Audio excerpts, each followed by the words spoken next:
Ceci est un livre audio autogénéré par Google. Émile Jalley, ancien élève de l'École normale supérieure, agrégé de philosophie, psychologue diplômé d'État, professeur émérite de psychologie clinique et d'épistémologie à l'Université Paris-Nord. Principale publication. Livre. Wallon lecteur de Freud et Piaget, Paris, Éditions Sociales, 1981. Wallon, la vie mentale, présentation, Paris, Éditions Sociales, 1982. Henri Wallon, Psychologie et dialectique, avec El Mori, présentation, Paris, Messidor, 1990. Atlas de la psychologie, H. Benech, direction de traduction de l'allemand avec augmentation, Paris, livre de poche, 1995. Dictionnaire de la psychologie, W.D. Fröhlich, direction de traduction de l'allemand, Paris, livre de poche, 1997. Psychanalyse, psychologie clinique et psychopathologie, In psychologie clinique et psychopathologie, R. Samarer École, Paris, Bréal, 1998. Freud, Wallon, Lacan. L'enfant au miroir, Paris, Eppel, 1998. La crise de la psychologie à l'université en France, Thomel, Origine et déterminisme, tome 2, État des lieux depuis 1990, Paris, L'Harmattan, 2004. La psychanalyse et la psychologie aujourd'hui en France, Paris, Vuibert, 2006. Wallon et Piaget. Pour une critique de la psychologie contemporaine, Paris, L'Harmattan, 2006. La guerre des psys continue. La psychanalyse française en lutte, Paris, Ibidem, 2007. Critique de la raison en psychologie. La psychologie scientifique est-elle une science ? Ibidem, 2007. La guerre de la psychanalyse. Hier, aujourd'hui, demain, Ibidem, 2008. La guerre de la psychanalyse. Le Front européen, Ibidem, 2008. Un franc-comtois à Paris. Un berger du Jura devenu universitaire, Ibidem, 2010. Intervention 2008 à 2010 sur la crise de la psychanalyse et de la psychologie, Ibidem, apparaître, 2010. Anti-Onfray 1, Anti-Onfray 2, Anti-Onfray 3, Ibidem, 2010. Encyclopédie. Wallon Henri, Encyclopædia Universalis, tome 18, Paris, 1985. Wilfred Bion, Ibidem, tome 4, 1989. Concept d'opposition, Ibidem, tome 16, 1989. Psychanalyse et concept d'opposition, Ibidem, tome 19, 1989. Psychologie génétique, Ibidem, tome 19, 1989. Les stades du développement en psychologie de l'enfant et en psychanalyse, Ibidem, Symposium, 1989. Les grandes orientations de la psychologie actuelle, Encyclopédie médico-chirurgicale, Paris, édition technique, 1989. Psychologie clinique, en collaboration, Ibidem, 1991. La psychologie moderne, Encyclopédie Clarté, Paris, édition Clarté, 1996. Wallon Henri 1879 à 1962. Encyclopédie philosophique universelle. Dictionnaire Paris, Presse universitaire de France. 1992. Articles divers. Le thème du miroir dans l'histoire de la philosophie, Lune Bévue, Paris, Eppel, numéro 14, hiver 1999. Données pour un panorama bref, partiel et provisoire de la structure institutionnelle de la psychologie française aujourd'hui. Psychologie clinique, Paris, L'Harmattan, numéro 11, 2001, pp 185 217. État de la psychologie en France. Déontologie, publication, gestion des carrières, le journal des psychologues, numéro 184, février 2001, pp 14 à 18. La psychologie, une science fondée sur l'éthique.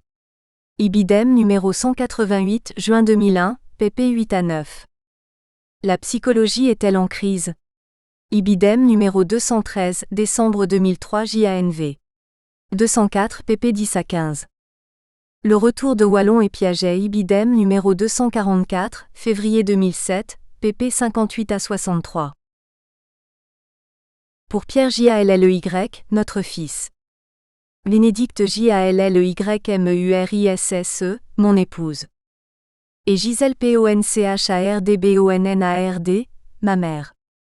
En hommage aussi à mes deux psychanalystes. Madame le docteur Annie Cordier. Et Monsieur le docteur Jean Gilibert.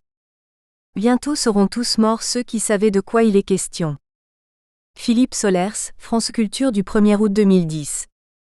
Illustration de couverture, Georges Philibert Charles Marronnier, 1865 à 1933, Village en Flandre. Pour communication avec l'auteur, et aussi son éditeur.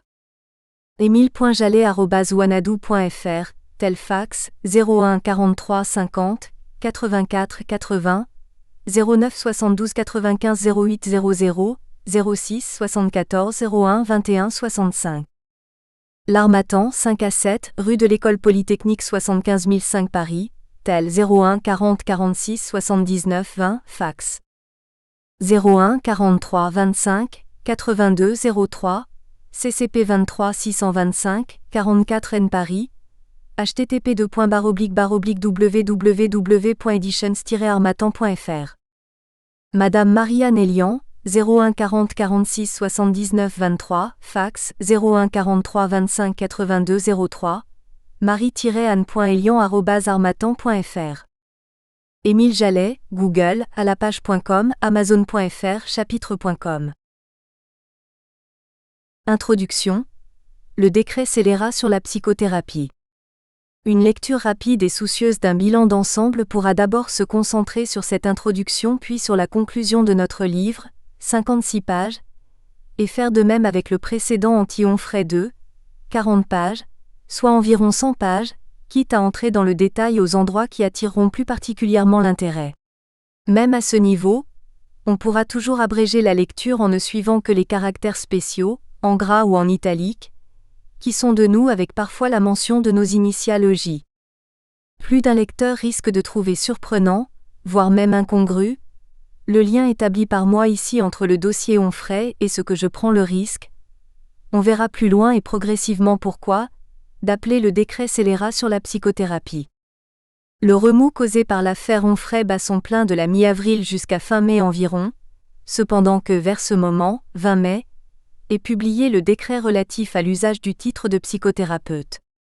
Sous ce titre d'apparence anodine, il s'agit en fait d'un véritable guet-apens tendu par l'institution médicale, soutenu par le pouvoir politique réactionnaire, à la psychanalyse et à la psychologie clinique, en fait aussi à tout l'ensemble de la psychologie non clinique.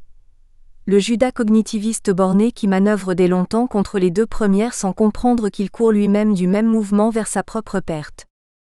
Le caractère pervers de ce dispositif n'apparaît sous son jour clair que lorsqu'on étudie les mesures de détail recensées dans un tableau final touchant le volume horaire de formation complémentaire en psychopathologie requis, en plus du cursus ordinaire Bac+5 pour mériter le hochet de psychothérapeute tel qu'agrémenté par l'actuelle République inégalitaire des privilèges. On va en étudier les détails scabreux un peu plus loin.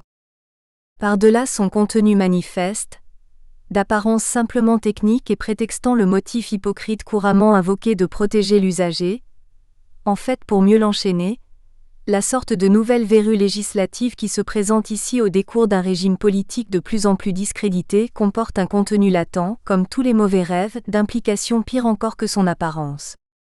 Il ne s'agira de rien de moins, comme on va essayer de le montrer, que de subordonner, sinon même de réduire totalement la psychanalyse et avec elle, l'ensemble des disciplines psychologiques, à la médecine, au continent vaste et sombre, tant il peine à cerner lui-même sa propre définition des disciplines médicales, métiers, professions, arts, pratiques, techniques, technologie, sciences, technosciences. Il est donc tout simplement question à terme, ce qui n'apparaît pas tout à fait d'emblée, d'affirmer l'hégémonie, en même temps que technico-pratique, intellectuelle, scientifique et culturelle, sociale et politique aussi, de la médecine strictement organique, ce qui ne saute pas tout de suite aux yeux sur toute espèce d'approche psychique, quelle qu'en soit la perspective, qu'elle se dénomme psychologie, clinique et ou cognitive, peu importe, ou psychanalyse, psychiatrique même. Car il s'agira alors d'une psychiatrie totalement biologique, excluant toute trace de réalité psychique. Donc pour vous, pour nous, plus jamais d'âme, au diable même l'esprit, rien qu'un corps comme les veaux. Et c'est en ce point que nous rejoint le camarade de gauche, Onfray. Car que nous dit-il en somme ? Que l'œuvre de Freud, c'est son corps, proposition d'une sottise immonde, mais qu'il claironne tout de même à tue-tête. Alors œuvre ou pas, l'homme n'est rien que corps, un sac de viande quoi, mais bon pour bosser tout de même, métro, boulot, dodo. On a déjà entendu parler de cela. Mais n'allons pas trop vite. On a appelé loi scélérate de 1893 à 1894, des lois d'exception votées à l'époque par les républicains conservateurs contre le mouvement des anarchistes. Eh bien, la psychanalyse et la psychologie clinique, disons même l'ensemble de la psychologie et même des sciences humaines, sont vécues comme des sources sinon toujours efficaces, au moins potentiellement dangereuses, d'anarchie à l'égard d'un pouvoir ultra-conservateur, ne parlant que de réforme, mais en fait exclusivement occupé à promouvoir un ordre social investi par le modèle d'un homme-machine dès longtemps fomenté, la Métrie, le meilleur des mondes d'Aldous Huxley, Métropolis de Fritz Lang et récemment amélioré sous forme d'. Un homo cyberneticus, muni d'un esprit-cerveau, mine brun, soi-disant adapté à l'espace de l'économie hypercapitaliste, appelé par un euphémisme regrettable néolibéral. C'est donc la contre-réforme sous l'apparence de réforme, un antonyme qui marche toujours et depuis des années en piégeant des millions de benets humant leur bière après le boulot et le métro, et juste avant le dodo, devant la télévision. J'ai moi-même appelé parfois décret scélérat, le décret socialo-communiste Savary-Mitterrand-Le Pors de 1984, qui aboutissait dans les faits à soustraire 20 points de leur niveau de vie à la moyenne des professeurs des universités. Il y a là, soit dit en passant, un vieux compte à régler entre le corps des professeurs des universités et la gauche qui souhaiterait faire le plein de ses voix aux prochaines échéances électorales. J'ai parlé de ce scandale sur lequel je ne reviendrai pas dans mon premier ouvrage de 2004 sur la crise de la psychologie à l'université en France. L'enjeu est d'une trivialité aussi obtuse que persévérante. Dissoudre le psychisme dans l'organisme, le mental dans le somatique, l'âme dans le corps, l'esprit dans la matière, la pensée dans l'espace, le concept dans la chose, et en fin de compte abattre les sciences humaines sur les sciences de la nature. Même la plupart des Américains, ces idéalistes, croient encore disposer d'un mind, fût-ce d'un mind brun, distinct tout de même du body.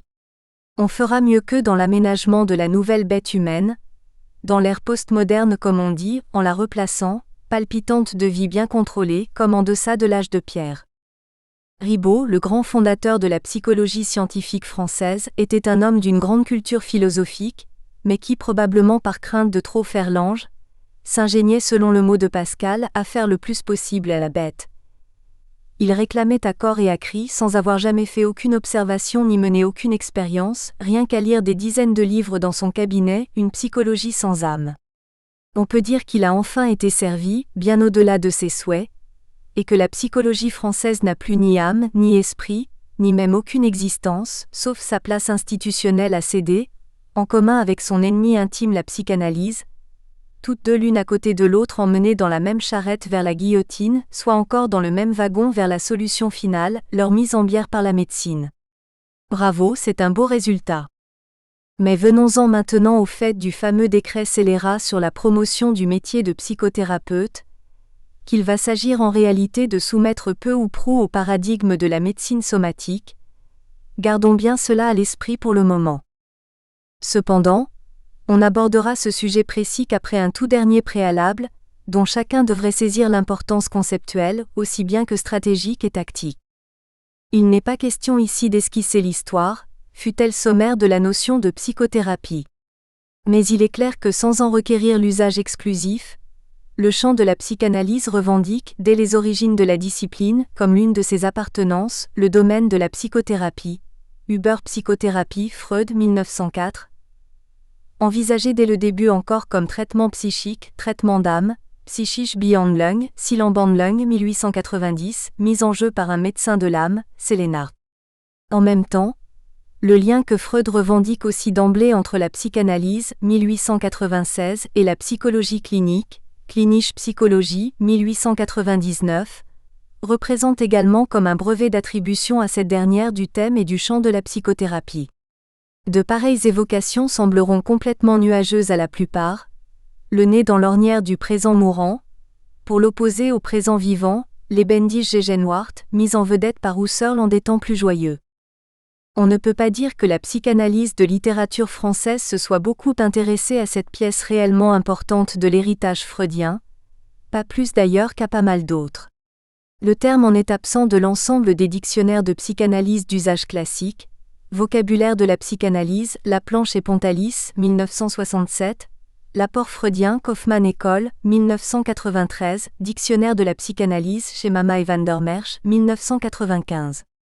Il ne faudra alors pas s'étonner que la nouvelle psychiatrie biologique qui se met progressivement en place dans toute l'institution hospitalière, au moins ce qu'il en reste, vienne dérober à la psychanalyse et à la psychologie clinique leur bien originel propre dans leur dos, si ce n'est même sous leur nez, cependant que celles-ci lèveront les bras en se récriant avec des gestes de désespoir comme dans les anciens vaudevilles. Effectivement, elles auraient le plus grand mal à argumenter leur protestation autrement que sur le ton de l'indignation morale. Par exemple en osant démontrer publiquement à l'adversaire qu'il n'est remarquable que par son crétinisme épistémologique, et que sa prétention à remplir l'outre de la science n'est rien que de la daube. Non, non, non, on respecte d'abord la science, on fait génuflexion devant la chienche. Sans la moindre idée que la science fondamentale pourrait bien être celle du sujet, plutôt que celle de l'objet qui en dépende, tout en lui faisant sans cesse la leçon. À la psychologie sans âme de Ribot s'opposerait la science de l'âme, que postule résolument Freud, Wissenschaft der Seele 1927, Seelenwissenschaft 1932, aucune n'excluant en principe l'autre au double point de vue logique et épistémologique, ceci étant d'ailleurs une autre histoire. Le nouveau décret du 23 mai 2010 subordonne l'obtention du titre de psychothérapeute à une formation spécifique en psychopathologie, comportant elle-même une formation théorique de 400 heures et un stage pratique de 5 mois. Le projet de cahier des charges de cette formation reprend 4 axes de connaissances présents dans d'anciennes moutures du projet de décret, et définit on n'a jamais su par quels experts secrètement nommés comme d'habitude par les ministères concernés, enseignement supérieur, santé. Voici ces 4 axes ou thèmes. 1. Développement, fonctionnement et processus psychiques. 100 heures, les psychologues étant dispensés seulement de ce premier axe. 2. Critères de discernement des grandes pathologies psychiatriques, 100 heures. 3. Théorie se rapportant à la psychopathologie, 100 heures. 4. Principales approches utilisées en psychothérapie, 100 heures.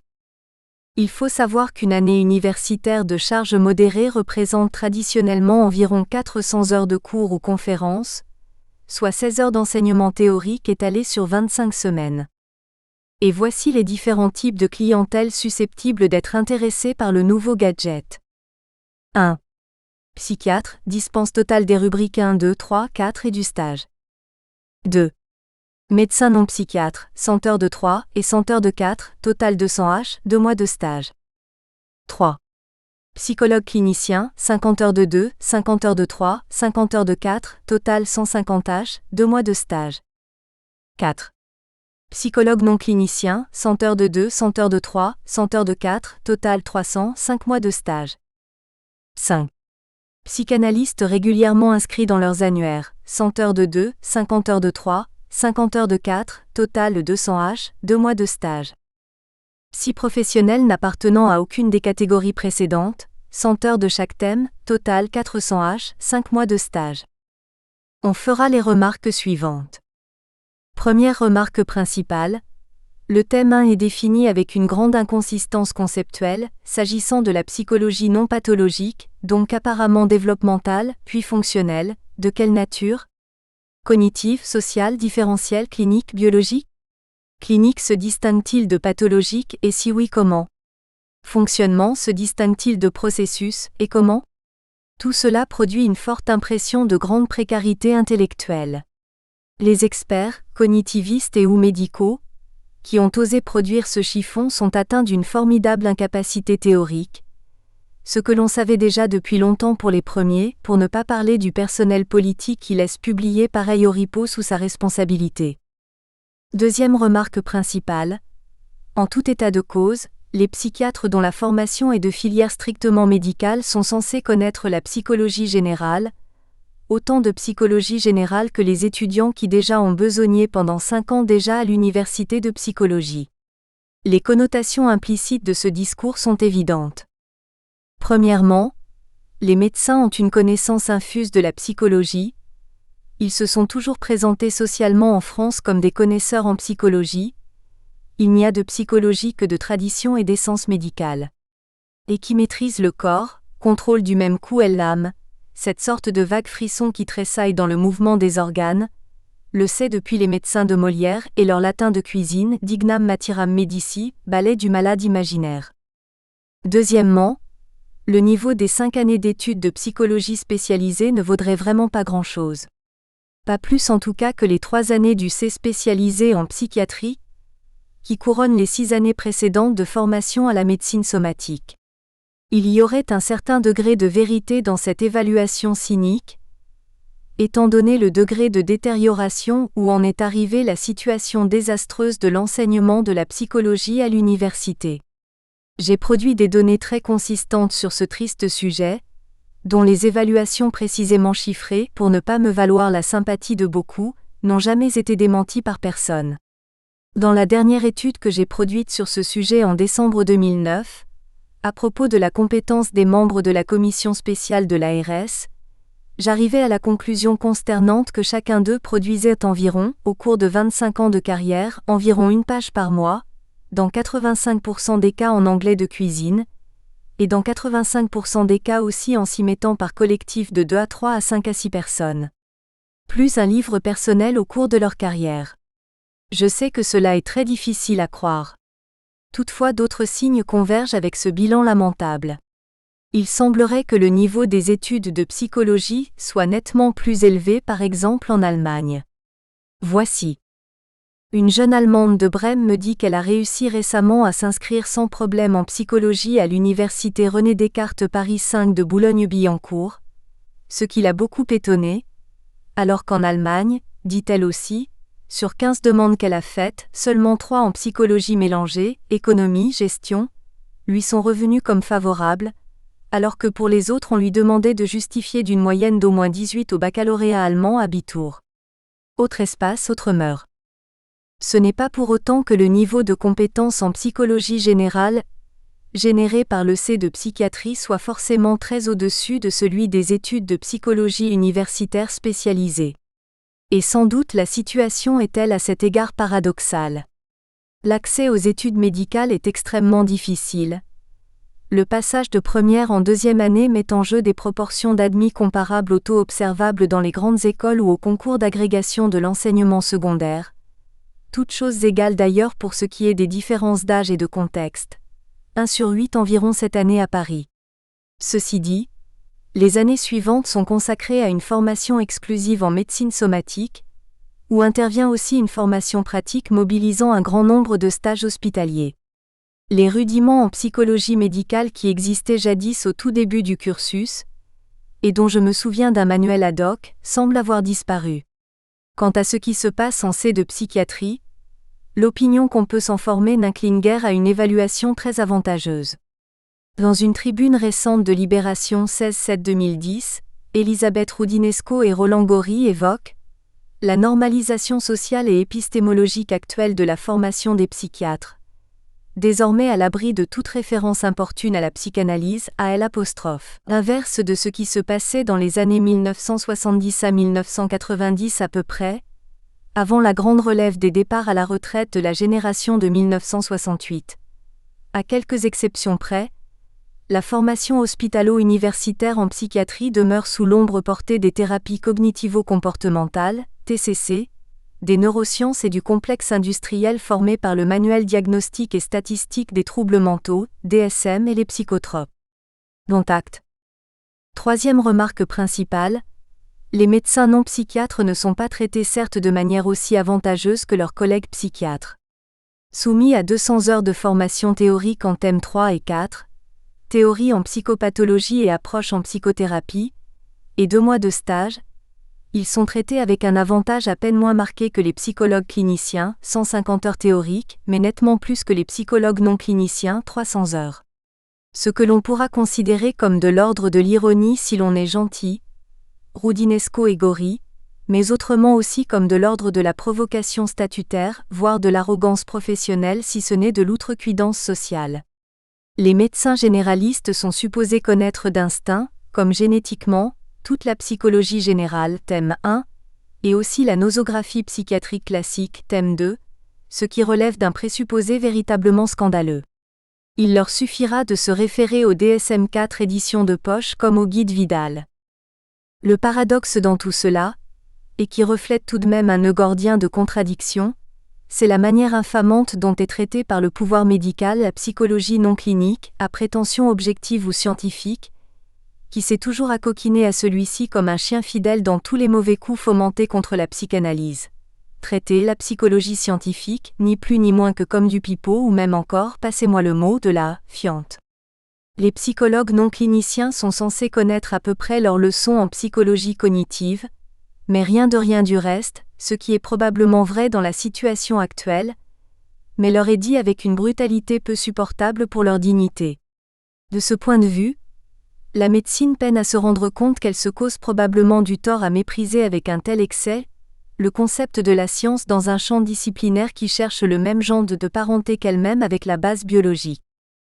En même temps qu'il lui donne un coup de pied, Esculape donne aussi un sucre à son chien cognitiviste en lui garantissant un débouché après environ 1 an, 18 mois peut-être, de travail universitaire pour une fois plus soutenu, vers le métier de psychothérapeute, le mettant du même coup de façon perverse en rivalité avec le psychologue clinicien, pour ne rien changer au rapport de haine héréditaire entre les deux camps, et qui a été la principale cause du désastre irrémédiable actuel.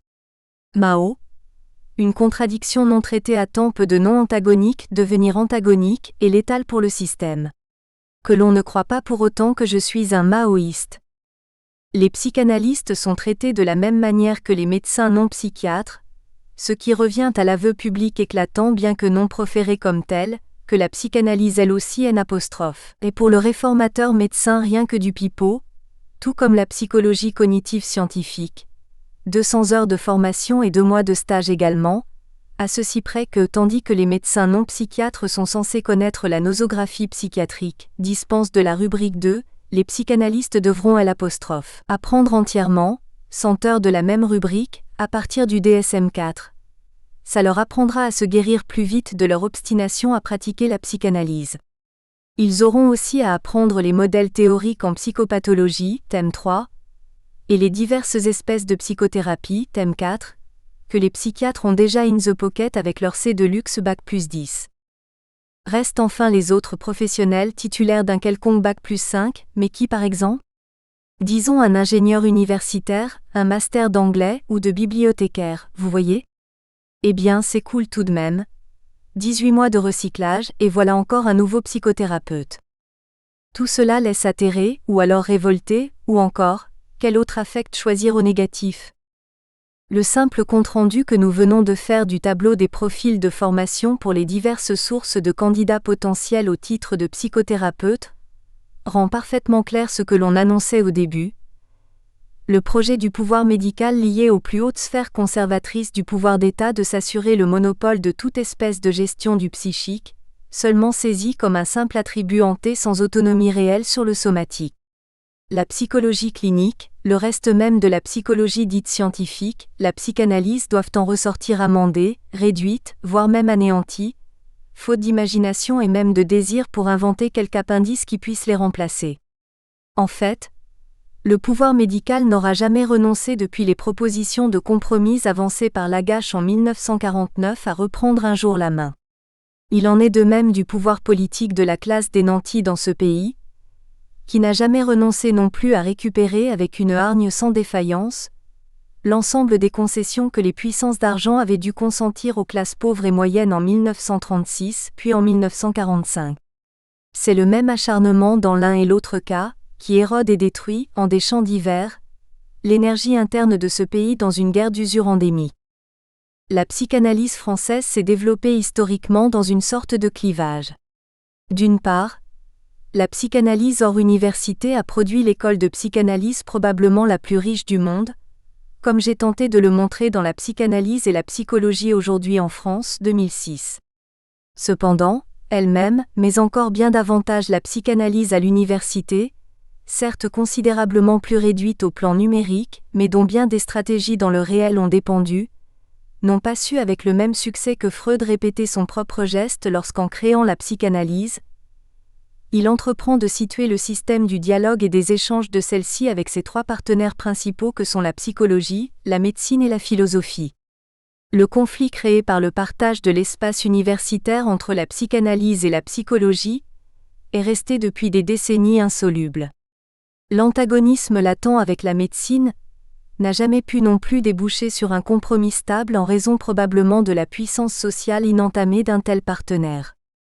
Enfin, la distanciation d'avec la philosophie, encore plus sensible après le décès de Lacan, laissait la psychanalyse dépourvue d'une capacité argumentative assez puissante à l'égard de ses deux adversaires acharnés.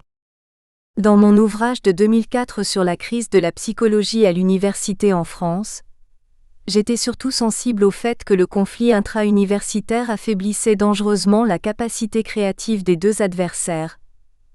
La psychanalyse me paraissant encore à l'époque conserver un certain avantage de dynamisme à l'égard de la psychologie scientifique. Brusquement, avec le rapport INSERM de 2004, le livre noir de 2005, puis en 2010 enfin, le livre d'Onfray en avril, le tout nouveau décret du 20 mai, les forces de déclin ont progressé très vite. De ce fait, la psychologie comme la psychanalyse vont passer sous les fourches caudines, sous l'autorité administrative et policière de la médecine, des docteurs Diafoirus, Macroton, Filrin, Purgon, Thomès et autres médecins de Molière. Même la psychologie cognitive y laissera sa peau. Car les Diafoirus et compagnie n'ont au bout du compte pas besoin d'elle. Et c'est ce que ces hiérarques stupides n'ont jamais compris, depuis des décennies qu'ils luttent avec fureur, dans l'espace du cirque universitaire, contre la psychanalyse à l'université. Les cognitivistes seront jetés dans l'abîme, la pierre au cou, en même temps que les psychologues cliniciens et les psychanalystes. Mais qu'on y prenne garde, le jeu n'est pas fini. Cela se passe comme dans la doctrine militaire de la guerre subversive dite jadis des dominos, ou encore comme dans le jeu des quilles alignées. Le premier élément à tomber entraîne le second dans sa chute, puis celui-ci le troisième, et ainsi jusqu'au dernier. Les militaires, luttant contre le Viet Cong ou les Félagas, croyaient qu'un premier bastion tombé entraînait la chute d'un autre. Malin, non ? Donc, même les nouveaux psychiatres neuroscientistes, qui se frottent en ce moment les mains de tirer du feu les marrons chauds de la psychothérapie, subiront un jour le même sort que les psychologues qu'ils auront d'abord précipités dans la GN. On n'aura même plus besoin de leur reste d'âme, de leur mind, même sous forme d'un mine brun. Quoi ? 12 000 psychiatres en France sur quelques 30 000 médecins, mais c'est beaucoup trop. Alors, déjà depuis quelques années, on a resserré de plus en plus et même quasiment fermé leur recrutement. Même les médecins généralistes, qui se voyaient déjà hérités au bout du compte du rôle de distributeurs de pilules du bonheur, ont à s'inquiéter. On ferme des hôpitaux et on les reconcentre, et ne resteront bientôt plus que de grands mouroirs régionaux. Mais les quilles tomberont encore bien au-delà. Peut-être disposera-t-on un jour de distributeurs de pilules sur diagnostic à programmation automatique, comme les nouvelles machines à billets dans les gares. On gardera un certain nombre de grands cabinets de vétérinaires instrumentés dans les chefs-lieux, peut-être seulement dans les capitales des provinces, où les gens feront la queue par centaines, comme on a vu cet hiver pour les absurdes vaccinations de Roselyne Bachelot touchant le bétail humain. Beaucoup de médecins généralistes de la jeune génération se sentent menacés, et s'inquiètent avec raison. Même le Figaro Magazine, 3/7/2010, peu suspect d'appeler les masses à la révolution, s'inquiète de l'incurie de ces gestionnaires d'une hyperdroite ubuesque. Appel de 200 patrons médecins au président de la République, sauvons l'hôpital public. Selon eux, les réformes en cours et la publication prochaine des derniers décrets d'application de la loi Hôpital, Patients, Santé et Territoire, HPST, menacent le système hospitalier. On tend à remplacer la complémentarité entre les trois secteurs, hôpitaux publics, privés et à but non lucratif et cliniques privées, par une concurrence entre les établissements. Un risque majeur pour nos hôpitaux.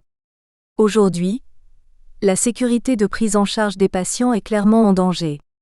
La défense de notre système de santé repose sur une autonomie des décisions médicales. La réforme en cours va accentuer les inégalités aux soins. Tous les jours, je vois des infirmières débordées, stressées, et j'entends que le budget doit baisser et qu'elles sont encore trop nombreuses. Voilà ce qui peut se lire aujourd'hui dans les quotidiens dits de droite. Même la droite se fait peur à elle-même de ses propres excès. Elle se ferait presque pleurer elle-même à chaudes larmes. Mais Onfray dans tout cela ? Dans son combat haineux contre la psychanalyse, eh bien il est du même côté, dans le même camp que les têtes politiques qui ont apposé leur nom au bas du décret. Fillon, Pécresse, Hortefeux. Mais qui ne le comprendrait ? Et à qui cela peut-il échapper, même en courant acheter, le cœur battant, l'esprit ému, d'une main fébrile, son pavé illisible ? Toujours dans le peloton de tête des chiffres de vente environ 6 mois plus tard, il faut bien l'avouer. Onfray nous dit que la pensée est l'œuvre de l'homme, c'est son corps. Tandis que les autres poussent à la roue pour promouvoir un humain, réduit à une machine behavioristo-cybercognitiviste, munie d'un degré de liberté bidon. Mais c'est le même combat. Il s'agit d'écraser l'âme comme un moustique importun contre la viande d'un corps promu à sécréter un excédent de profit pour le capital, et l'autre moitié tout au plus en valeur d'échange pour lui, afin de survivre avec la seule dignité civique de client du supermarché du voisinage. J'ai parlé du but, qui semble être une référence fondamentale et classique de la mentalité française, de sa capacité rare, dans tous les sens du terme, à révéler le grotesque politique, à dévoiler l'obscénité du pouvoir, dans la dérision du phénomène de ses symboles caricaturaux. Au bout de la série bien connue des Ubu rois, Ubu cocu, Ubu enchaîné. Ubu sur la butte d'Alfred Jarry, il faudrait ajouter un jour un Ubu psy, à condition que quelqu'un fût capable de l'écrire. La manière dont le pouvoir depuis des décennies tourne en bourrique les professions de psychologues n'est pas due qu'à la mauvaise volonté ni à l'incompétence, mais ressort probablement aussi d'un sadisme ludique qui donne un grand plaisir à ceux qui l'exercent pour rire entre eux de la sottise du bétail qu'ils ont en charge de gérer, en le leurrant et le bernant pour la plus grande joie de la galerie des premières. C'est franchement une situation molièresque de voir imposer aux psychanalystes d'avoir à réviser leur nosographie psychiatrique. Thème 2. La différence entre névrose et psychose, entre la schizophrénie et la paranoïa, alors que les médecins généralistes non psychiatres, censés y être à l'aise dès leur sortie de la faculté de médecine, en seraient dispensés. Mais enfin, ces chers collègues, que des enarques blafards se foutent d'eux à ce point et qu'ils soient à peine capables de s'en apercevoir, d'ouvrir la paupière, de bouger un doigt, c'est tout de même insensé, non ? Qu'il s'agisse par ailleurs, derrière la mise au pas des disciplines psy par les sciences biomédicales, d'une tentative plus générale pour étouffer les sciences humaines sous la lourde botte des sciences de la nature, comme on en a déjà parlé plus haut, c'est parfaitement clair à de multiples autres indices, par exemple la suppression des programmes d'histoire et de géographie dans les terminales S, fomentés par un conseiller de l'Élysée et sans que cela ait soulevé la moindre émotion durable. Napoléon III avait supprimé les agrégations d'histoire et de philosophie. Même Pétain n'avait pas osé refaire cela. Ou bien encore les techniques des sciences humaines les plus difficiles à manier avec honnêteté intellectuelle, comme avec objectivité méthodologique, par exemple les enquêtes d'opinion, sont journellement prostituées de la façon la plus abjecte depuis quelques années dans toutes sortes de tripatouillages onéreux exercés par des macros de rencontres promus par le prince. Face à ce coup de culot politique, les psys semblent pour l'instant plutôt désemparés. Ils commencent certes à s'organiser pour protester, mais comme dans le bruissement des opinions diverses, un peu comme les cigales, les grillons, les criquets, désireuses de s'unir, mais peinant tout autant à se composer entre elles, comme d'habitude dans la corporation. Un premier intervenant, au moins connu de moi, assez rapidement, une quinzaine de jours, 6-6-2010, après la parution du décret, Philippe Grosbois, maître de conférence de psychopathologie à Angers, parle à propos du nouveau titre de psychothérapeute, des incompétences légalisées pour tous, de psychothérapeute est à proclamer, venant remplacer les psychothérapeutes autoproclamés des diverses associations extra-universitaires privées déjà assez bien connues. Il moque l'hypertrophie du mois des psychologues, qui considéreraient avoir le droit d'accéder à un titre de psychothérapeute sans autre viatique qu'une formation en psychopathologie ayant du reste, en tout état de cause, peu de choses à voir avec une véritable formation à la psychothérapie. Il soutient encore que l'attraction exercée sur les psychologues cliniciens par le psychothérapique reproduit à distance celle pour le psychanalytique, décrite vers les années 70 par Jacques Gaget. Il traite encore ces malheureux de pans orgueilleux sans vergogne, prêts à se faire les charlatans de la psychothérapie. D'emblée, on comprend bien pourquoi Accoyer et ses amis peuvent rire sous cape d'avoir affaire à des adversaires de ce genre, ergoteurs, mais tout aussi indécis, divisés, incapables de faire front tous ensemble du même mouvement, toutes griffes dehors.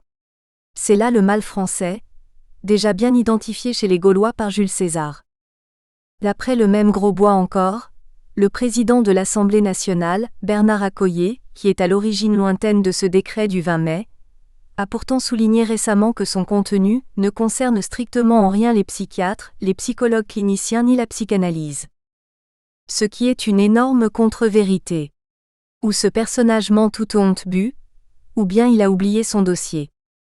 Grosbois note encore une autre forme du désordre sciemment organisé par le même personnage et ses alliés, lequel formule qu'en ce qui concerne la formation à la psychothérapie proprement dite, thème 4, la formation académique ne saurait se substituer au dispositif spécifique d'apprentissage et de transmission des méthodes psychothérapiques, mais sans que paradoxalement, ni la loi 2004 ni le décret de 2010 ne précisent quels devraient être ces dispositifs.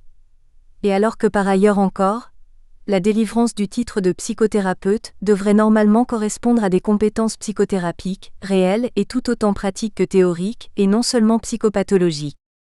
Oui, je sais, déjà le lecteur n'y comprend plus rien, mais c'est fait pour ça, c'est le foirail de Byzance, le caravansérail de l'antique Bagdad, l'agitation des fourmis dans la tour de Babel. Depuis toujours, la communication entre psy relève de cette incertitude cotonneuse.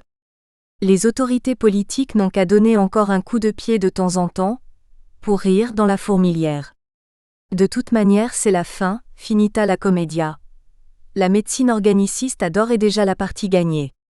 Pourtant, les centaines de pages que nous avons publiées avec Anti-Onfray 2 et que allons encore publier avec cet Anti-Onfray 3 montrent qu'une opposition résolue existe, pourrait encore exister, d'une certaine qualité intellectuelle au surplus à cette issue fatale. Grosbois rapporte encore la position de Laurent Levagrez, psychanalyste et webmestre du site Oedipe.org, consistant à dire que quiconque indique de manière fondée qu'il exerce à titre de psychanalyste ou de psychologue n'a rien à faire de la loi ou décret concernant le titre de psychothérapeute, du moins en l'état actuel des choses. Il rapporte aussi la position assez intéressante, peut-être même assez inattendue, de François Kammerer, vice-président de l'Association française de psychiatrie et du Syndicat des psychiatres français, qui soutient que ce décret va entraîner une déqualification de la psychothérapie et même d'une partie de la psychiatrie. Sans que l'on sache si cette position s'oppose à la médicalisation intégrale de la psychothérapie, ou si au contraire elle la réclame encore davantage. Il dit encore que les diverses organisations de psychothérapeutes ont déjà compris que ce nouveau label d'État était une outre vidée de son contenu, et s'orientent d'ailleurs vers une autre appellation non contrôlée de leur pratique. Il va falloir phosphorer. Il ajoute encore qu'il a honte en tant que psychologue formé à la psychothérapie de la position prise par ses pairs, de les voir sans référence à aucun principe éthique, s'apprêter collectivement, avec la complicité de certaines universités, à tromper légalement les usagers, via cette dérive légalisée organisée par le décret sur leur qualification et leurs compétences de psychothérapeute, Q'. Il convient pour les instances universitaires de ne rien organiser, de ne siéger nulle part, et que ce qui reste à faire aux psychologues cliniciens, c'est à exercer une activité psychothérapique en tant que psychologue, et à renoncer à faire usage du terme de psychothérapeute, à en faire leur deuil. Grosbois donne encore des informations sur l'état des choses dans certains pays étrangers, par exemple en Italie où seuls les psychologues et les médecins peuvent pratiquer la psychothérapie sous réserve qu'ils aient suivi une formation post-master ou post-doctorat d'une durée de 4 ans. Cette formation étant dispensée soit par des universités agréées soit par des écoles psychothérapiques privées agréées par le ministère de la Santé. Il nous dit aussi que la Fédération suisse des psychologues a établi également des critères de formation psychothérapique semblables très stricts.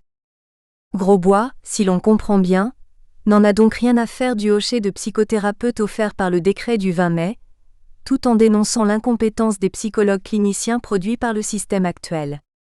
Il est contre le décret, mais en réclamant en fait le principe d'un supplément de formation post-master en conformité avec le décret, ce qui fait partie de ces incohérences typiques et à terme mortelles que l'on voit couramment dans le double champ de la psychologie clinique et de la psychanalyse depuis des décennies.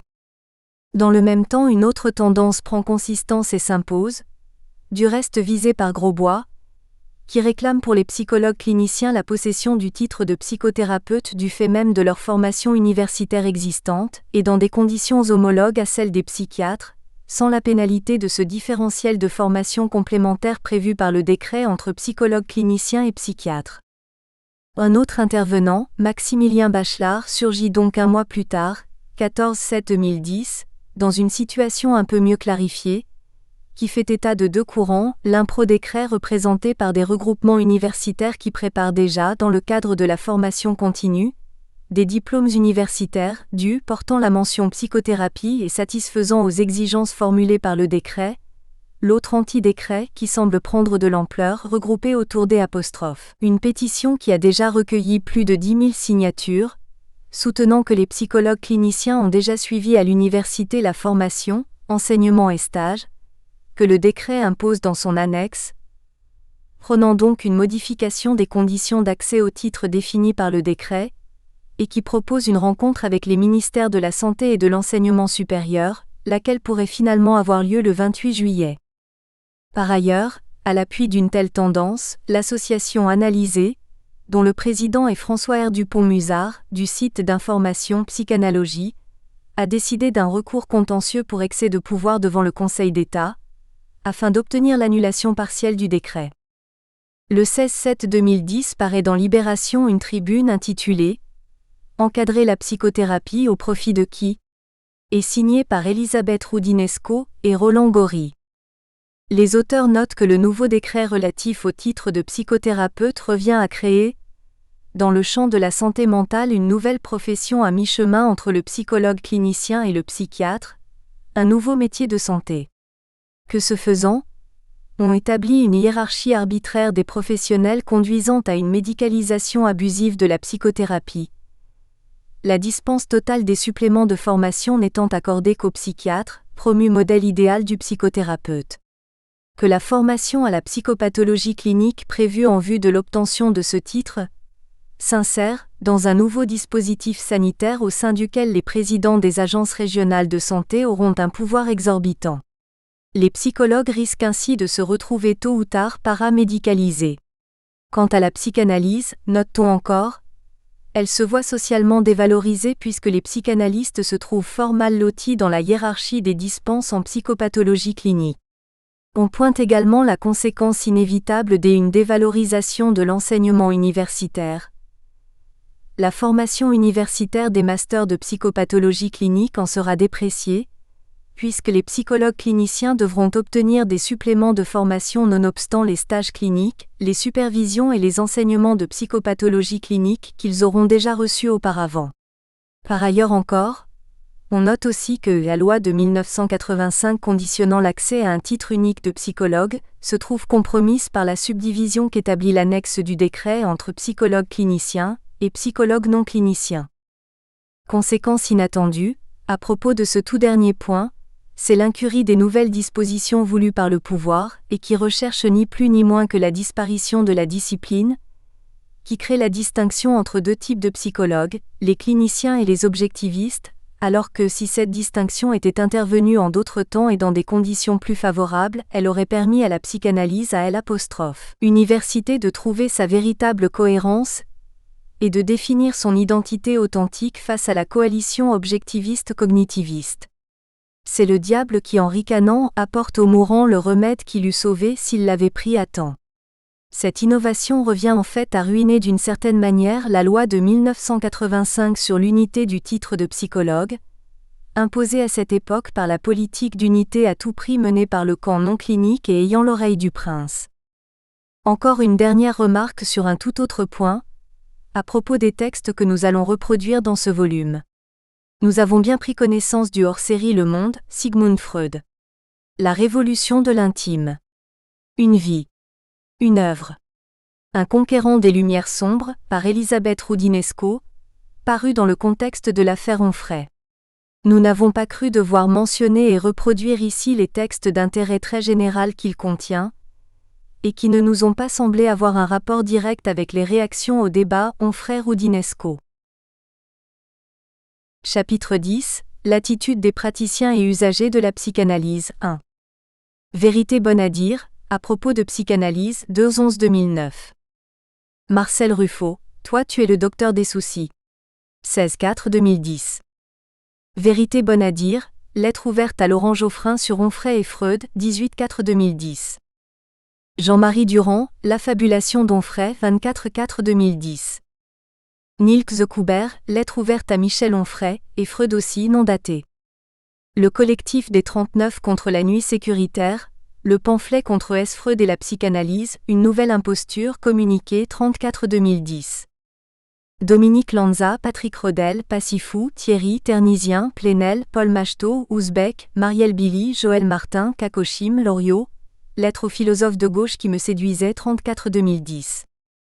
Pierre de Lyon, pédopsychiatre, réponse à Michel Onfray 2/5/2010, publié dans Eurodinesco, mais pourquoi tant de haine, Paris Seuil 2010 80/84. Philippe Grauer, CIFP, apparaître le 27 mai au Seuil, mais pourquoi tant de haine? L'affabulation d'Onfray 4/5/2010. Fernando de Amorim, un non-événement 5/5/2010. Vérité bonne à dire, à propos de psychanalyse 2/11/2009. Cet usager anonyme du web présente l'opinion d'un non-spécialiste éclairé. Dans ce blog, j'évoque surtout la politique. Un autre thème me passionne, la psychanalyse. Pour cette raison, je viens d'acheter le numéro spécial que Le Point consacre à Freud. EJ. Ce texte du Point précède celui du 15 avril 2010 que l'on a présenté dans Anti-Onfray 1. En parcourant les articles, divers, mesurés, objectifs en somme, j'étais curieux de savoir ce que Michel Onfray en disait. La déception fut immense. De fait, immédiatement j'ai pensé nécessaire de lui dire ce que m'inspirait son texte. Voici ma réaction. Je viens de prendre connaissance du texte sur la psychanalyse que vous venez de publier dans le numéro spécial du Point, consacré à Freud. Ce texte est tellement caricatural, tellement convenu, tellement complaisant qu'il m'a paru indispensable de vous le signaler. La critique de cet usager éclairé est nette et tranchante. Le texte d'Onfray témoigne d'un état où vous êtes parvenu qui montre qu'un grand niveau de culture et de connaissance n'évite pas de tomber dans le dogmatisme, dans un schématisme relevant d'un esprit de système. L'ensemble de votre texte peut être résumé ainsi en quelques lignes. L'objecteur présente les 3 arguments auxquels il s'oppose.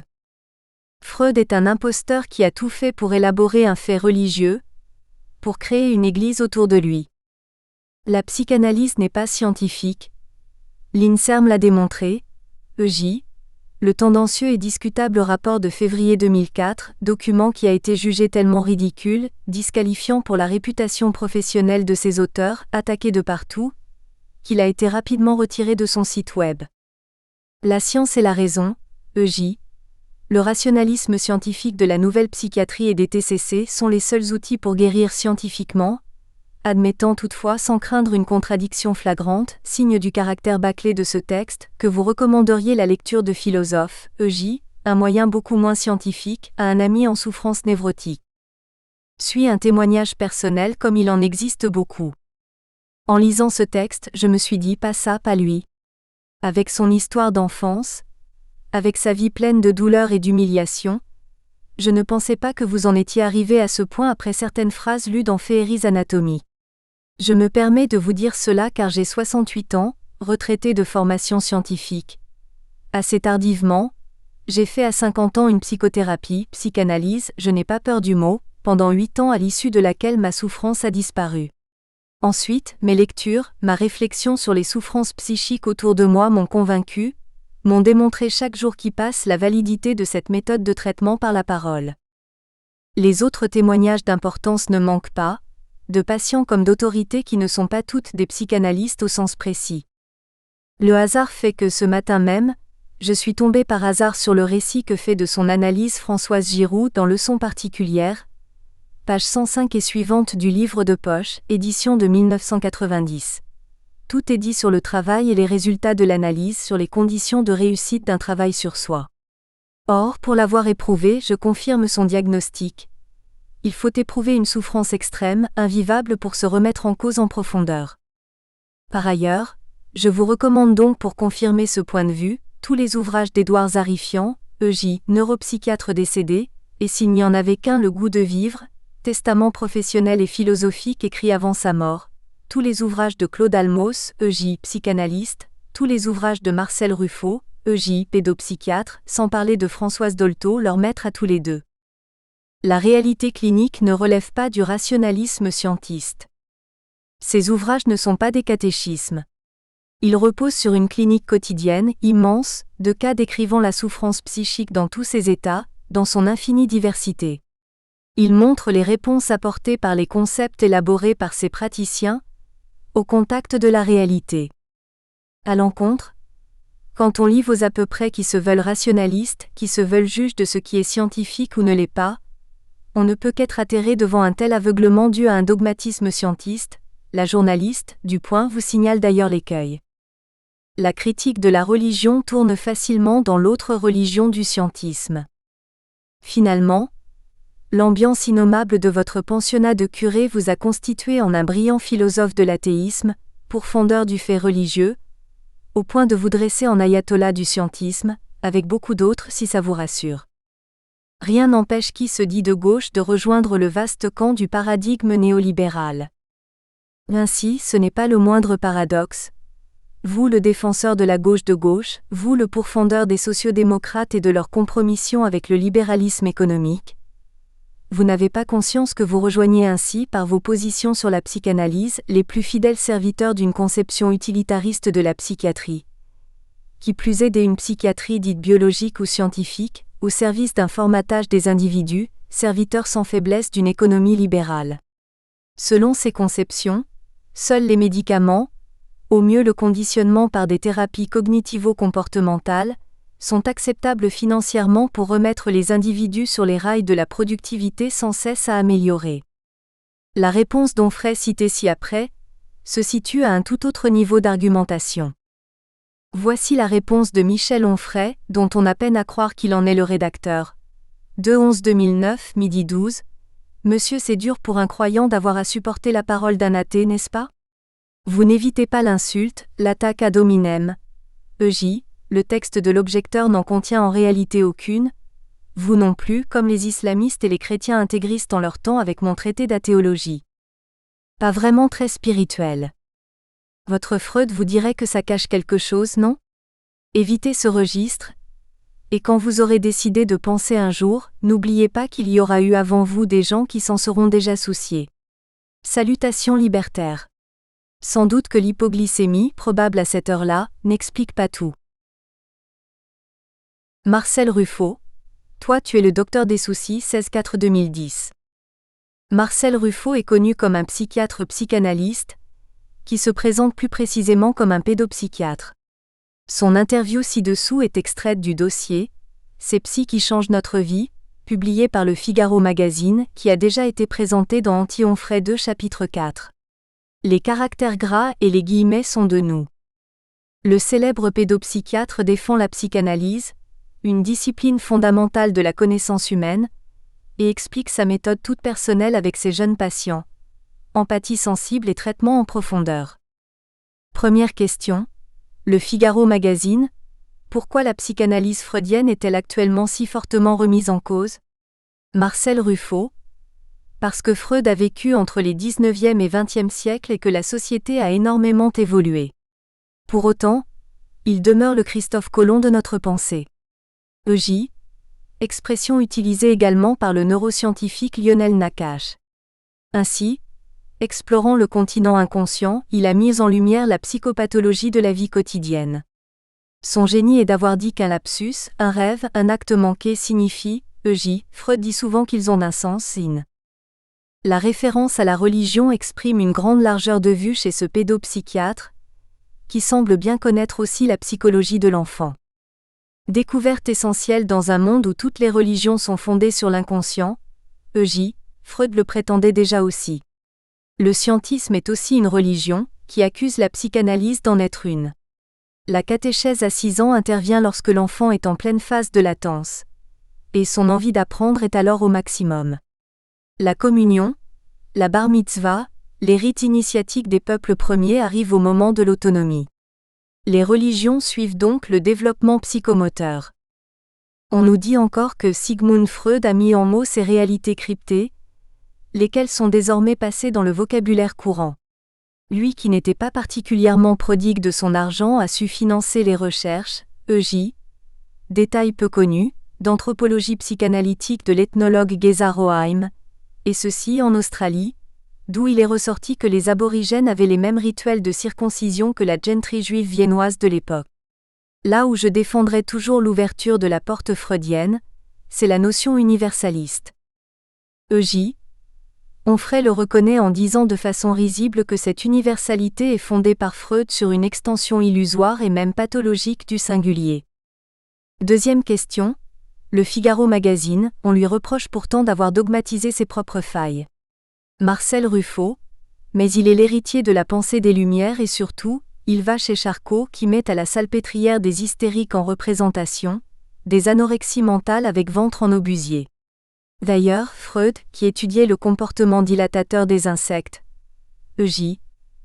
détail peu connu probablement lors de ses débuts dans le laboratoire de Bruckeux, estimait que l'hystérie était plus intéressante dans les manifestations cliniques sans cause.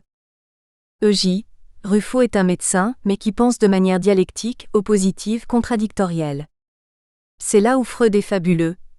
Il cherche une cause lorsqu'elle n'est pas médicale. Il renverse la donne du sens, de la signification par rapport à la clinique. L'anglais Donald Winnicott reprend cela à merveille lorsqu'il explique la déférence entre un pédiatre et un pédopsychiatre. Le pédiatre trouve un symptôme. C'est alors qu'il lui en faut un deuxième. Un troisième. C'est un syndrome. D'où diagnostic et traitement. Le pédopsychiatre, lui, ne doit pas s'intéresser aux symptômes pour éventuellement en saisir le sens. Imaginez les 180 degrés de cette pensée. La psychanalyse demeure donc une discipline fondamentale de la connaissance humaine. Troisième question. Le Figaro Magazine. Mais le XXIe siècle fait désormais la part belle aux techniques des comportementalistes. Que vous inspire cette modernité ? Marcel Ruffo. De nombreux internes penchent pour le cognitivo-comportementalisme, qui a l'avantage de l'immédiateté et de l'efficacité. Mais il ne faut pas désespérer qu'ils se mettent à réfléchir. E.j. Ruffo évite de penser en termes de tout vrai tout faux. Quatrième question, le Figaro Magazine, que voulez-vous dire ? Marcel Ruffo. Je vais être basique et m'en excuse par avance. Imaginez que vous soyez avocat, que vous travaillez à Wall Street. Vous avez peur de l'ascenseur. On monte avec vous jusqu'à votre étage. Bravo. Mais la question reste posée, pourquoi avez-vous eu peur ? Are you okay? I am okay. Ainsi donc, tel est le comportementalisme qui répond à notre impulsivité, notre rapidité. Dans les phobies par exemple, il est efficace en diable, mais pour décrypter une telle pathologie il faut du temps. Un traitement en profondeur est onéreux et parfois pénible, d'où la réaction. Pourquoi ne pas guérir la gêne et passer à autre chose ? Tel n'est pas mon style de pensée. Je préfère quant à moi la rencontre avec les gens. E.j. Ruffo donne un exemple de sa propre pratique de la rencontre. Ma technique, s'il faut employer ce mot, est celle d'un clinicien. Exemple. J'ai vu cette semaine un petit garçon qui n'était pas propre. Il a 2 ans et demi. Il fait sur lui. Je l'observe. Puis je m'adresse soudain à lui. Tu sais maintenant il y en a assez que tu fasses le bébé alors que tu es un grand garçon. Alors il se fige. Me regarde. Je poursuis. À partir de maintenant je demanderai régulièrement de tes nouvelles à tes parents. Tu as bien compris ? Il ne répond pas. Dis-moi seulement oui ou non. Il esquisse avec sa main un geste de tapotement, indiquant qu'il a parfaitement saisi. J'ai attendu le moment pour intervenir. E.j. Ruffo décrit sa conception originale de la clinique infantile. Pratique plus phénoménologique que psychanalytique, où la conscience interroge la conscience. Certains philosophes affirmeront que la phénoménologie n'a aucun intérêt dès lors que l'enfant est un être en construction, mais ils se trompent. Ainsi, moi qui ne suis qu'un modeste praticien, j'observe que les enfants sont essentiellement une conquête du temps et de l'espace. Avec des temps différents d'une autre. Songez aux vacances de votre enfance, combien elles étaient longues. Être petit, c'est avoir un temps infini de découverte et de capacité. E.j. Marcel Ruffo va se démarquer sur certains points des formulations traditionnelles, sinon de l'esprit vrai, de la psychanalyse. 4e question. Figaro Magazine. Quelle attitude avez-vous avec vos jeunes patients?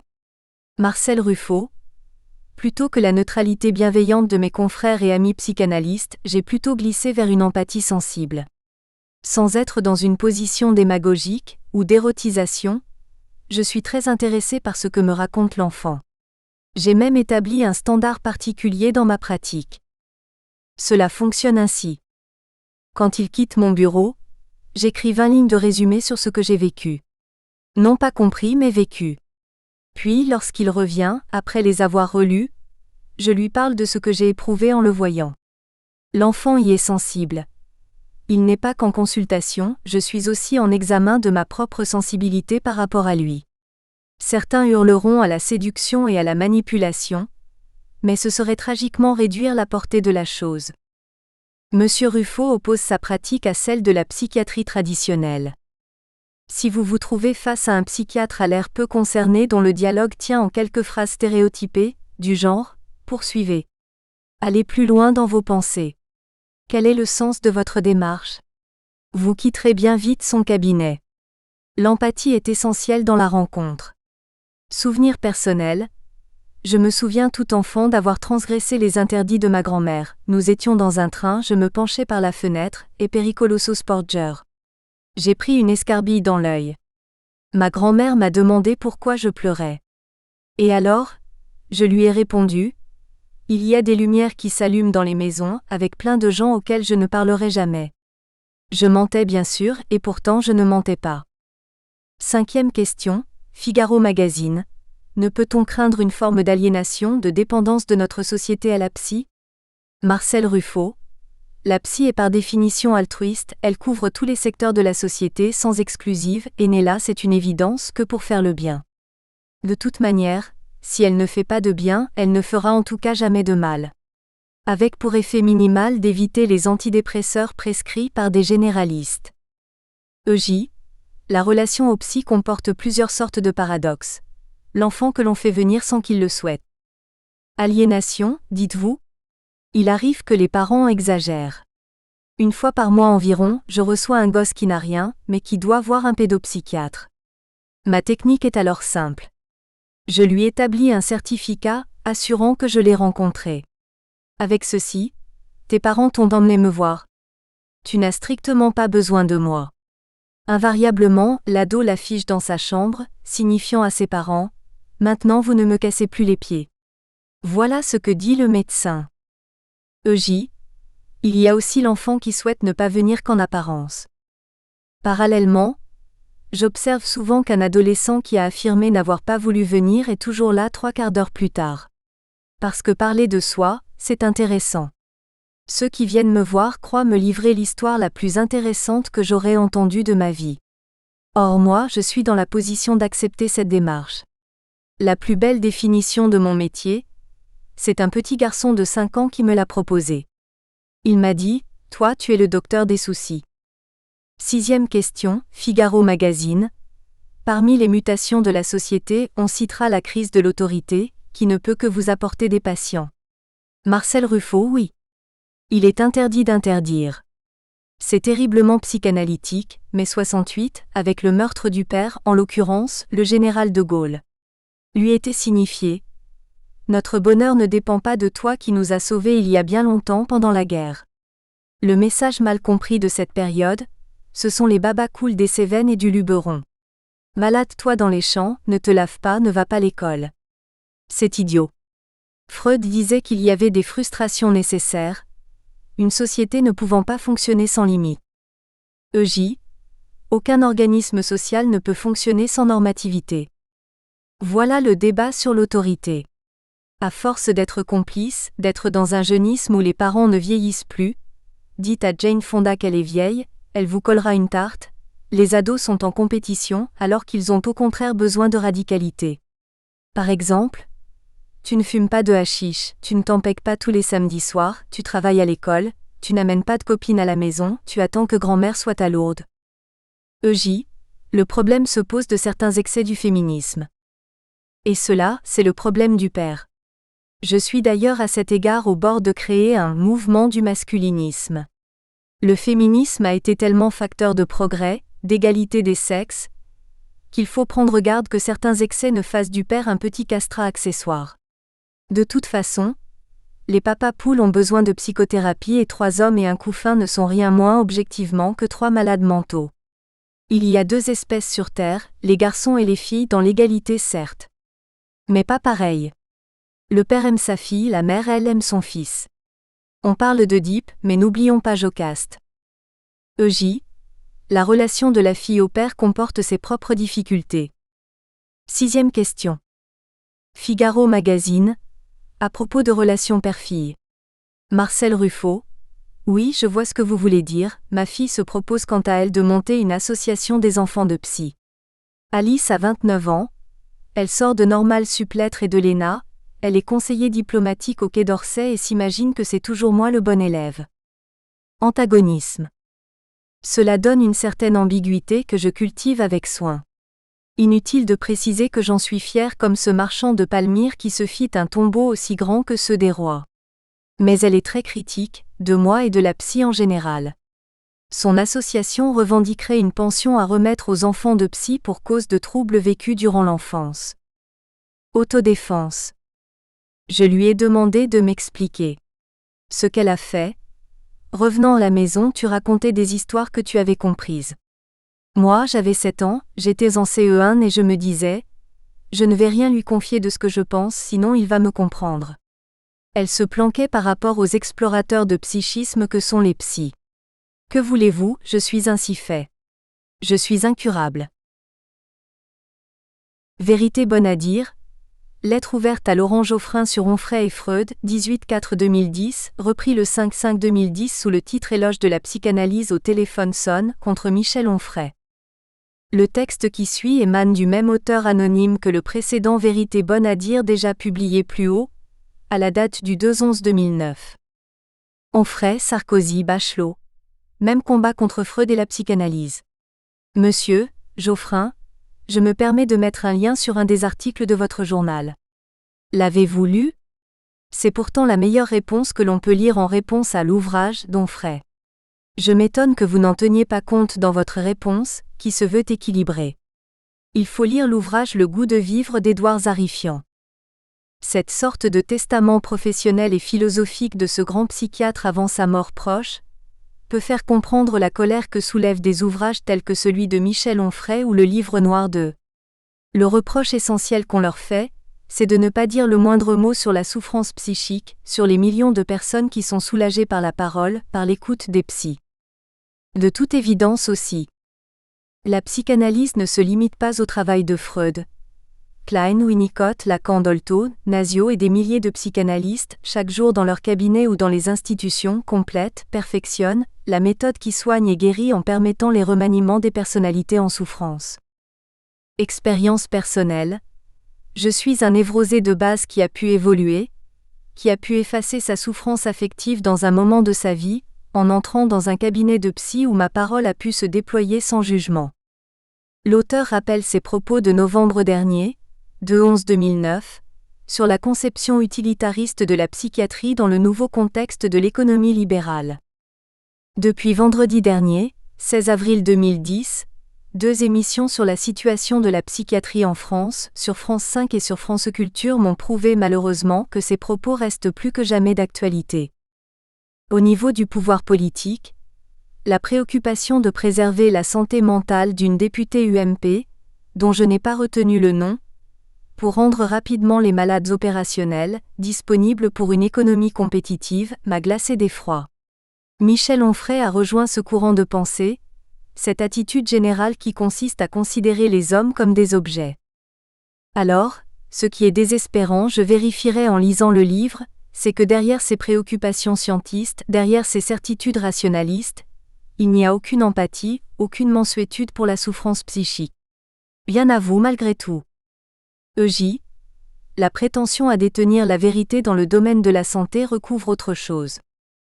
J'ai dû consacrer 8 ans à ces soins, mais ça en vaut la peine. Quand on sait cela, Les prétentions scientistes de Michel Onfray et consorts sont particulièrement insupportables. Ce qui explique la colère qu'il déclenche et dont il se plaint maintenant, tout en la recherchant aussi avec une certaine délectation. Ce qui rend insupportable de telles positions, c'est la prétention de certains à détenir la vérité des soins de la souffrance psychique. En écoutant certains tenants des TCC, on comprend très vite que des positions idéologiques ou quasiment commerciales sous-tendent ces positions. La négation d'un inconscient rattaché à une histoire se fait au profit d'une génétique souvent liée de façon paradoxale à d'anciennes positions religieuses. Des positions idéologiques. Pour ces personnes, l'inconscient n'existe pas. Il n'est pas supportable de penser que les comportements des individus puissent être déterminés par des attitudes provoquées par des souffrances nées de l'enfance, nées de la vie familiale. Alors, pour ces personnes, la génétique explique tout. Cette position rejoint sans doute une vision catholique de l'homme, libre et totalement responsable de ce qui lui arrive. Ce qui en un sens est contradictoire, prédétermination et choix libre de la grâce. Les motivations économiques sont tout aussi évidentes. Les positions commerciales. Pour certains tenants des TCC, la place essentielle que tient la psychanalyse dans les cabinets privés, dans les institutions de soins, dans les hôpitaux est insupportable car elle leur ferme le marché de la souffrance. Alors, ils arguent de la plus grande efficacité de leur méthode, du moindre coût de leur intervention pour prendre pied contre les soins par la parole, par la psychanalyse. Ils sont donc écoutés des pouvoirs publics, qui ont des préoccupations budgétaires et les mêmes préoccupations idéologiques. Certains dénoncent l'argent en courant eux-mêmes après l'argent. Il est donc particulièrement agaçant de voir Michel Onfray et les tenants du livre noir de faire fric en disant que la psychanalyse, c'est cher, c'est coûteux. En accusant Freud et les psychanalystes de ne penser qu'à l'argent. C'est avec la même impudence qu'un des participants du livre noir a publié un livre au moment du centenaire de Françoise Dolto, pour dénoncer ses réflexions sur l'enfance, avec le mot Dolto en gros sur la couverture. L'auteur pense que l'on cherche à imposer en définitive les seuls traitements chimiques qui sont certes nécessaires et utiles, mais insuffisants pour guérir. Il est donc très irritant, dit-il, d'entendre Michel Onfray, grand pourfendeur du capitalisme et de la social-démocratie, rejoindre les préoccupations utilitaristes des tenants du libéralisme, soucieux de remettre rapidement, au moindre coût, les patients au travail. Il dit encore que toute cette réflexion sur l'efficacité des soins par la parole, sur la validité de la psychanalyse est étayée chez moi, par mon expérience certes, mais aussi par le regard que je porte tous les jours, depuis des années, c'est ma clinique en quelque sorte, sur la souffrance psychique autour de moi, dans ma famille, dans mes relations amicales. Clairement. Lorsque l'on a cette expérience, cette lucidité à travers la clé de lecture de la psychanalyse, on ne peut que réagir vivement aux préoccupations mercantiles et idéologiques de tels auteurs. Commentaire contestataire de Cissa du 28/5/2010. Excusez-moi, mais j'aimerais comprendre. Vous nous parlez de votre expérience, mais quelle signification a-t-elle autre que personnelle ? Faut-il mépriser ces patients atteints de troubles divers, phobiques, obsessionnels compulsifs, bipolaires, qui livrent des témoignages très différents ? Et qu'on peut retrouver sur les sites d'associations de patients. Mais eux aussi ont des opinions, personnelles et régies aussi bien par tout un système de pression. Les propos assez confus qui suivent montrent la difficulté des dialogues de sourds se nouant dans le contexte français actuel entre amateurs mal formés à traiter les grandes difficultés qui se présentent en sciences humaines, et en outre d'un niveau d'argumentation faible. Presque toujours de tels discours reconnaissent plus ou moins la psychanalyse tout en la déniant. On parvient à le comprendre quand on est bien entraîné. Qu'est-ce qui vous permet de dire que pour les tenants des TCC l'inconscient n'existe pas ? EJ, ce n'est pas du tout le même inconscient dont il s'agit. Ce que j'ai lu des psychologues comportementalistes n'accrédite pas cette caricature, ni celle selon laquelle ils rejetteraient l'idée que des souffrances pendant l'enfance pourraient influencer les attitudes à l'âge adulte. Alors s'ils disent cela, ils reconnaissent déjà une bonne partie de l'héritage dû à la psychanalyse. Ils refusent simplement d'en faire un déterminant unique. Pourquoi l'accusation d'intéressement serait-elle choquante lorsqu'elle vise Freud et ses disciples ? Et serait-elle normale vis-à-vis de leurs détracteurs ? EJ, ce sont eux qui ne parlent que de restreindre les coûts comme les gestionnaires du néo-capitalisme. Pourquoi enfin ? la psychanalyse ne vous a pas appris à réaliser la capacité de l'esprit humain à s'illusionner, et rendu méfiant vis-à-vis de la validation subjective que vous mettez en avant. EJ. Mais le raisonnement de l'objectrice est tout aussi entaché de subjectivité. Nils Zuckerberg, lettre ouverte à Michel Onfray, et Freud aussi, non daté.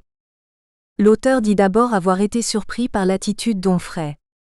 Quelle mouche vous a méchamment piqué pour lire ainsi tout Freud en un été, dans une belle intégrale, mais à la traduction discutée par de nombreux germanophones qui soulignent la coloration trop froide des textes.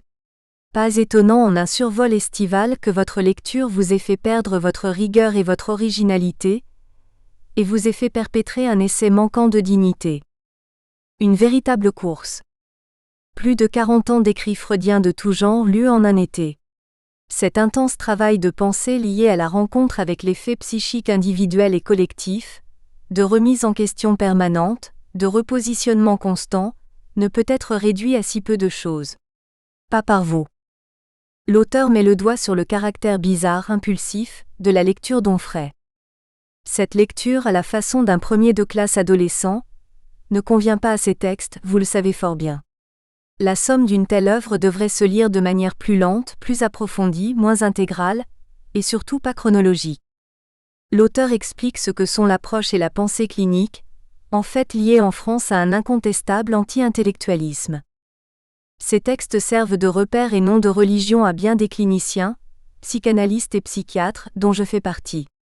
Le clinicien est celui qui se tient au lit du patient, c'est-à-dire proche de lui, de ses problèmes, de sa vie, et il l'écoute patiemment et d'année en année lorsque cela est nécessaire, accompagne une pensée naissante vers davantage de liberté et moins de souffrance.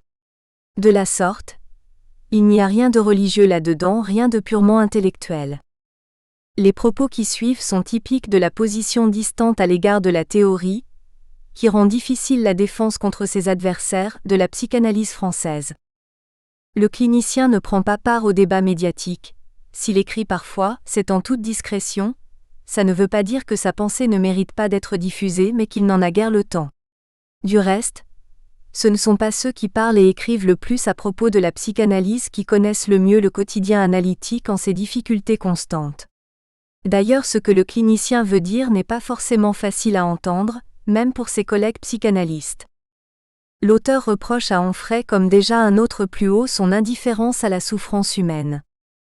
Si je prends la parole pour vous interpeller, c'est que vous faites une imposture car je ne crois pas qu'il s'agit d'une méconnaissance de votre part. Vous savez que la psychanalyse que vous pourfendez est une caricature, et vous vous en servez pour combattre une vieille lune créée de toutes pièces. De toute évidence. Ce démon que vous décrivez n'existe pas. En niant par omission toute l'honnêteté du travail des cliniciens qui restent dans l'ombre, et qui ont les mains dans le cambouis, vous atteignez surtout douloureusement des gens qui leur font confiance. C'est grave quand on sait la fragilité de ce mot pour des personnes que la vie a tant fait souffrir et qui voudraient s'en sortir sans honte. Onfray fait fi de nombreux témoignages venus de la vie réelle. Tout ce que les découvertes freudiennes ont apporté et apporteront encore, quoi qu'il arrive, vous ne pouvez le nier. On peut le questionner, c'est même indispensable, mais pas le rejeter sans dialogue. Et combien de personnes peuvent témoigner de ce que les rencontres avec leurs psychanalystes ont pu leur apporter ? Ils ne vont pas pour autant le dévoiler à tue-tête. Pourquoi avez-vous choisi cette optique conflictuelle et ce refus du dialogue ? L'auteur tente à insister fortement, à la française, sur le primat de la clinique. Je vous assure qu'il y a de très fortes discussions entre psychanalystes, et que ces textes freudiens ne sont pas lus d'une manière unique et totalitaire, bien au contraire. Ces textes n'ont de sens que corrélés à la clinique. Primauté de la pratique. Outre l'expérience personnelle d'un travail analytique qui ne peut se raconter vraiment et très partiellement dans des romans, les découvertes freudiennes sont utilisées pour échanger entre praticiens, parfois après de longues journées de travail. Ce n'est donc pas pour entendre la messe. On y insiste. Tout le contraire, un moyen d'asseoir sa pensée en toute liberté et de mieux comprendre la clinique en s'aidant de la théorie. L'œuvre de Freud est destinée à ceux qui cherchent, pas à ceux qui savent. Tout ce travail de pensée, de remise en question, vous n'en faites pas cas ? Vous, pourtant un philosophe. D'ailleurs, la psychanalyse est bien loin de se réduire à Freud. Et combien d'auteurs ont commenté, critiqué Freud et se sont opposés parfois avec violence. Que faites-vous de Mélanie Klein, Jung, Ferenczi, tous esprits éminents et praticiens respectés qui ont argumenté face à Freud et l'ont aidé parfois à repenser ses théories, tout en proposant eux-mêmes des avancées fort utiles? Plus récemment, des successeurs tels que Winnicott, Dolto et Lacan sont-ils à négliger? Il n'y a pas une vision de la psychanalyse, mais plusieurs, et on ne peut pas dire que la contradiction inhérente à la pensée psychanalytique ne s'exprime pas, jusque dans des guerres fratricides, parfois des scissions. Il est très rare de voir un clinicien insister sur le caractère scientifique de la psychanalyse, mais rapporter à un objet intérieur. L'invention freudienne n'est pas l'inconscient. De nombreux artistes, dont des médecins, à l'époque où la médecine était un art, l'ont rendu perceptible depuis fort longtemps. Ce que Sigmund Freud a apporté, c'est une méthode scientifique, même si le mot dérange, permettant d'entendre les productions de l'inconscient, avant de les intégrer comme des parties de soi et non de les exclure hors du sujet. Ces productions inconscientes sont des messages, et il est possible d'en faire quelque chose si on les adresse à quelqu'un au lieu de les taire dans la peine. La psychanalyse est par ailleurs une sorte d'éthique. Évidemment, pour un esprit cartésien cela reste violent. E.J. Descartes n'est pas si éloigné de la psychanalyse que l'auteur le croit. Non seulement ne pas être maître est volonté de soi-même et demander de l'aide à autrui, mais en plus devoir regarder celui qu'on est vraiment, sans pouvoir éliminer ses propres pensées dérangeantes. Pour le narcissisme, il n'est pas facile de supporter ce qui peut être vécu comme des attaques à l'estime de soi. Trouver à vivre en meilleure intelligence avec soi, les autres et le monde, mais sans compromission sur ce... Nous espérons que vous avez apprécié cet aperçu. Pour continuer à écouter ce livre audio sur Google Play Livres, utilisez le lien dans la description de la vidéo.